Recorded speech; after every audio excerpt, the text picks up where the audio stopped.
Olá, bem-vinda à Luterana Floripa. Que bom que você reservou alguns minutos do seu dia para estar com Deus e ouvir da sua palavra. Realizamos este culto em nome do Pai, do Filho e do Espírito Santo. Cada um de nós em sua casa e no seu tempo, buscando a Deus em oração, a partir da sua palavra, que é fonte de vida e que nos orienta na nossa jornada. Hoje nós estamos iniciando uma nova série de mensagens aqui pela Luterana Floripa. O fim está próximo? Sempre que grandes catástrofes naturais e guerras acontecem, especialmente como as que estão acontecendo neste momento, o medo de que o mundo vai acabar toma conta da imaginação das pessoas. Profetas do Apocalipse florescem em meio ao caos, com previsões cronológicas fundamentadas na Bíblia de que o fim está muito próximo.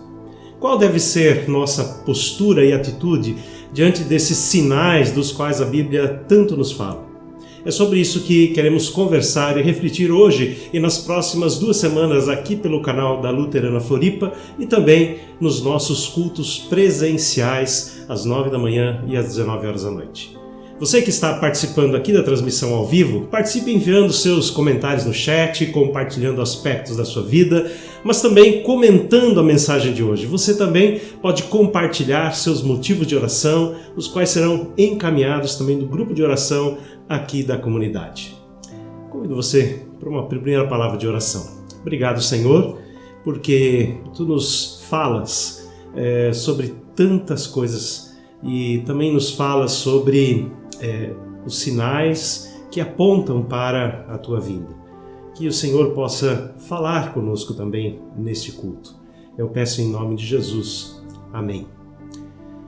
Quando algo foge do nosso controle, especialmente quando nos sentimos ameaçados ou em perigo, um sentimento que surge de forma muito natural é o medo. Todos nós ficamos com medo quando algo terrível, como uma guerra, invade os nossos lares todos os dias através das telas dos nossos celulares, TVs e computadores. Quanto mais próximo e real, maior é o medo que sentimos. Difícil imaginar o medo que as pessoas que estão em ambos os lados nas zonas de guerra atualmente estão sentindo e vivendo. Davi já viveu isso intensamente, pois enfrentou muitas guerras antes e durante o seu reinado. Mas no Salmo número 27, versículo 1, ele nos apresenta um testemunho em forma de pergunta e resposta que nos faz pensar. Ali ele diz: o Senhor é a minha luz e a minha salvação, de quem terei temor? O Senhor é o meu forte refúgio, de quem terei medo? Davi encontra direção, refúgio e segurança em Deus. Por isso a sua pergunta é: será que existe alguma coisa que eu realmente deveria temer? O apóstolo Paulo, na carta aos Romanos, é um pouco mais incisivo ao dizer que, pelo fato de termos sido adotados como filhos e filhas de Deus, não deveríamos nos deixar escravizar pelo medo. Ele diz: pois vocês não receberam um espírito que os escraviza para novamente temer, mas vocês receberam um espírito que os adota como filhos, por meio do qual nós clamamos: Abba, Pai. Mas o medo sempre nos assola e invade a nossa mente, tirando o nosso bom senso e nos fazendo acreditar em falsas promessas de pessoas que buscam tirar proveito da situação. Por isso nós precisamos orar para que Deus nos dê discernimento e fortaleça a nossa fé e a nossa confiança nele. Vamos orar? Senhor, muitas são as situações que causam medo. Guerras nos atemorizam, catástrofes nos atemorizam e começamos a imaginar e a olhar: será que é o fim? Será que é o fim da nossa vida? Será que é o fim dos tempos? E pessoas vêm ao nosso encontro com profecias, com certezas. Muitas delas nos desviam da confiança, enfraquecem a nossa fé. Senhor, nos ajuda a olhar para Ti. E perdão, Senhor, se temos nos amedrontado, se temos ficado inseguros. Senhor, fortalece a nossa fé, a nossa confiança na Tua direção, na Tua palavra. Assim, Senhor, queremos pedir que o Senhor fale conosco, que o Senhor nos console, que o Senhor nos fortaleça. Em Teu nome, Jesus, é que eu oro. Amém. Nós vamos ouvir uma música que nos convida a dar graças a Deus, mesmo diante de tantos problemas e aflições que existem em nossas vidas. Dar graças pela vida que Deus nos deu.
A humanidade vive dias de perplexidade.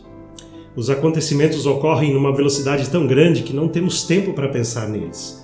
Temos a sensação de que alguma coisa grande vai acontecer de forma repentina. Muitos se perguntam, quando será isso? E o medo toma conta das nossas mentes. Para onde estamos caminhando? Será que o fim do mundo realmente é um fato que está muito próximo de acontecer? Quando Jesus caminhava com seus discípulos, saindo do templo em direção ao templo de Jerusalém, né, em direção ao Monte das Oliveiras, ele lhes falou sobre a futura destruição do templo de Jerusalém. Os discípulos aproveitaram a oportunidade para perguntar quando isso iria acontecer e também qual seria o sinal da vinda de Jesus e do fim dos tempos. Então acompanhe comigo a leitura do Evangelho de Mateus, capítulos 24, versículos de 1 a 8. Jesus saiu do templo e, enquanto caminhava, seus discípulos aproximaram-se dele para lhe mostrar as construções do templo. Vocês estão vendo tudo isto? Perguntou ele. Eu garanto que não ficará aqui pedra sobre pedra, serão todas derrubadas. Tendo Jesus se assentado no Monte das Oliveiras, os discípulos dirigiram-se a ele em particular e disseram: Dize-nos quando acontecerão estas coisas, e qual será o sinal da tua vinda e do fim dos tempos. Jesus respondeu: Cuidado que ninguém os engane, pois muitos virão em meu nome dizendo eu sou o Cristo, e enganarão a muitos. Vocês ouvirão falar de guerras e rumores de guerras, mas não tenham medo. É necessário que tais coisas aconteçam, mas ainda não é o fim. Nação se levantará contra nação e reino contra reino. Haverá fomes e terremotos em vários lugares, e tudo isso será o início das dores. Os discípulos perguntaram: quando? Quais são os sinais? Queriam saber. Assim como nós, eles viviam um misto de curiosidade, apreensão, perplexidade, e o assunto do fim dos tempos sempre despertou curiosidade e medo nas pessoas. Estes acontecimentos que ocorreram pela primeira vez antes da ruína de Jerusalém estão se repetindo ao longo da história várias vezes. Assim, guerras por todos os lados fazem parte da história. Eles também, as guerras, né, estarão presentes nos momentos eminentes antes da volta de Jesus. Mas Jesus diz que tudo isso é inevitável. Por quê? Porque o mundo rejeita o reinado de Jesus e inevitavelmente colhe os frutos do seu próprio reinado egoísta, totalitário e sem amor. Onde todos querem ser reis e senhores, querem fazer suas próprias vontades e satisfazer os seus desejos egoístas, e impera a violência, impera a força. A consequência só pode ser a guerra. O mundo sempre novamente explode em conflitos, porque não olha para o Criador, porque não olha para Deus, porque não ama, assim como Deus nos convida a amar. Assim, os sinais ou imagens que são apresentadas no texto apontam para 3 verdades importantes que fortalecem ou que podem fortalecer a nossa confiança e deveriam afastar o nosso medo. A primeira é de que Deus não abandonou o mundo. Apesar de toda a sua iniquidade, o mundo ainda é o cenário no qual se desenvolve o plano de Deus. O que Deus tem em mente não é o abandono, mas sim a intervenção. Segundo, não devemos nos sentir desanimados, mesmo que o mal pareça aumentar. A ideia que os profetas do Antigo Testamento queriam transmitir com a profecia sobre o dia do Senhor, o dia em que o Messias vem para implantar definitivamente o reino de justiça e amor, é que ele deve ser precedido por um desmoronamento total de todos os valores morais e uma aparente desintegração social da humanidade. Mas apesar de tudo, não se trata de um prelúdio da destruição total, mas sim da recriação de um novo mundo sobre o reinado de Jesus. E terceiro, o plano de Deus não é destruir, mas é criar um novo mundo. Tanto o julgamento como a nova criação são amplamente anunciados na Bíblia. Deus contempla o mundo com justiça e com misericórdia. O plano de Deus não é fazer desaparecer o mundo, mas sim criar um mundo que seja regido por Jesus Cristo. Um mundo justo, solidário, em que o amor de Deus rege todos os corações.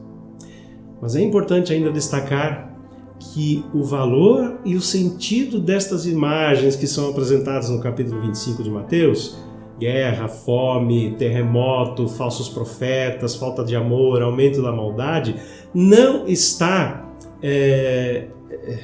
em seus detalhes, né? Ela não busca detalhar, elas são apenas símbolos, são imagens para nos ajudar a olhar para o que realmente importa.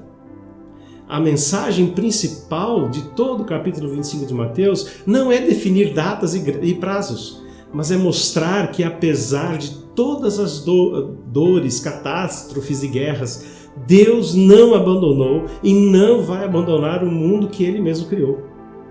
No Evangelho de Marcos, capítulo 4, versículos 38 e 40, encontramos uma história de Jesus com seus discípulos que talvez nos ajude a compreender isso melhor. Jesus estava atravessando o mar da Galileia e com os seus discípulos, de repente, levanta um forte vento, formando grandes ondas que começaram a encher o barco de água enquanto Jesus dormia. Acompanhe comigo a leitura do texto. Jesus estava na polpa, dormindo, com a cabeça sobre um travesseiro, e os discípulos o acordaram e clamaram: Mestre, não te importas que morramos? Ele se levantou, repreendeu o vento e disse ao mar: Aquiete-se, acalme-se. O vento se aquietou e fez-se completa bonança. Então perguntou aos seus discípulos: Por que vocês estão com tanto medo? Ainda não têm fé? Eles estavam apavorados e perguntavam uns aos outros: Quem é este que até o vento e o mar lhe obedecem? Jesus nos convida a entregar os nossos medos e temores e confiar no seu cuidado e no seu amor. Ele é o Senhor da história, Ele é a luz do mundo e nos chama para refletir essa luz aonde estamos. Voltando ao texto do Evangelho de Mateus, capítulo 24, versículo 9, Jesus continua dizendo: Então eles os entregarão para serem perseguidos e condenados à morte, e vocês serão odiados por todas as nações por minha causa. Quando vivemos o cristianismo com autenticidade, refletimos a luz de Jesus no mundo. Uma beleza diária se manifesta nas nossas vidas, que de alguma forma revela automaticamente a escuridão que existe na vida das outras pessoas. O cristão é a luz do mundo, não no sentido de que critica e condena as outras pessoas, mas pelo fato de manifestar em sua própria vida a beleza de uma vida que está impregnada da presença de Jesus Cristo. Esse Jesus Cristo que traz luz à escuridão e a sua lealdade aos valores, né, de uma vida com Cristo trazem, né, uma beleza, uma vitalidade, né, uma alegria aonde está. Durante a Segunda Guerra Mundial, quando o exército nazista invadiu a Holanda, uma secretária de uma família judia chamada Miep Gais, juntamente com outras pessoas, ajudou a esconder e providenciou o necessário para que a família de Otto Frank pudesse viver durante 2 anos em um compartimento secreto.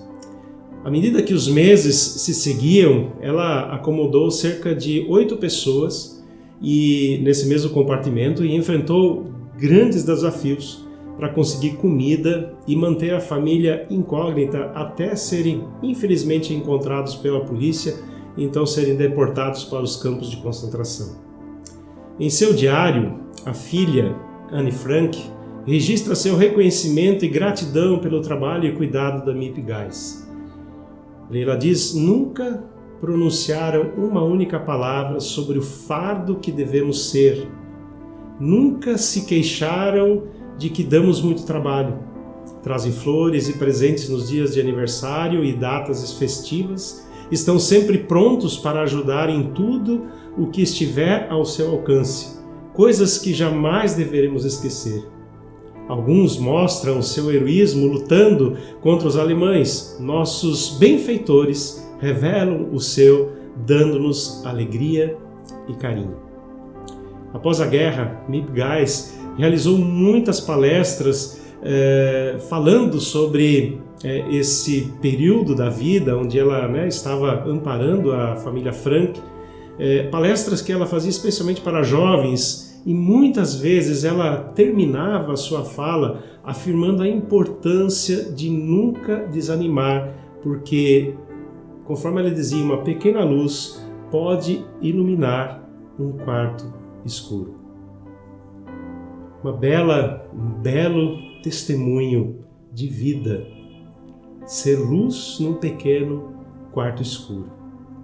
Você pode conhecer um pouco mais dessa história através da série A Small Light, uma pequena luz, produzida pela National Geographic e que está disponível em algumas plataformas de streaming. Mas essa história, ela nos inspira e nos faz lembrar que em tempos de desespero, medo e grandes atrocidades, é importante continuar sendo uma pequena luz de Cristo na escuridão. Entretanto, nossos medos, entregando os nossos medos na confiança de que Deus é o Senhor da história. Só o reino de Deus, quando chegar, poderá gerar a paz que nós almejamos. Não é uma paz humana, um simples fim de conflito. No presente, temos sinais dessa paz e da justiça do reino de Deus, mas são apenas pequenos sinais. O reino de paz e justiça somente será permanente com Jesus. E antes ficarão evidentes as guerras humanas. Como Jesus diz, os sinais, as guerras que mostram o quanto o ser humano é mau, o quanto ele é pecador. As guerras são só o início das dores. Outras guerras já aconteceram, tempos tristes, com muito sofrimento e dor, mas ainda era o início das dores. Muitos outros sinais ainda hão de acontecer, mas não precisamos ter medo. Podemos confiar em Jesus, em seu amor, em seu cuidado, ainda que passemos por dificuldades e dores, ainda que passemos pelo vale da sombra da morte, Ele está conosco e nos dá o consolo e a força necessária para prosseguirmos, aliás, na nossa jornada. Então confie, não tenha medo. Deus está no controle da história. E o que fazemos enquanto isso? Sejamos uma pequena luz no quarto escuro. Vamos orar? Senhor, que a Tua luz possa brilhar através de nós. Nesse mundo tão cheio de conflitos, onde nós olhamos lá para o outro lado do mundo, guerras acontecendo, coisas que nos apavoram, mas também perto de nós há guerras entre famílias, há violência nas ruas, há doenças, enfermidades circulando entre nós, tantos sinais, né, da desestruturação, da deteriorização desse mundo em que nós vivemos. Se olhamos apenas para isso, nós desanimamos, nós ficamos com medo. Nos ajuda a mirar, a fitar os nossos olhos em Ti, nas promessas da Tua palavra, de que o Senhor está conosco, de que nós somos filhos e filhas Tuas, de que nós estamos seguros nas Tuas mãos e que o Senhor continua sendo a luz para iluminar os nossos caminhos. Nos fortalece, Senhor, na confiança, na fé, para que nós possamos ser uma pequena luz nessa escuridão em que muitas vezes nós estamos. Que a Tua luz possa brilhar através de nós e que assim possamos permanecer firmes na caminhada. Em Teu nome, Jesus, é que eu oro. Amém.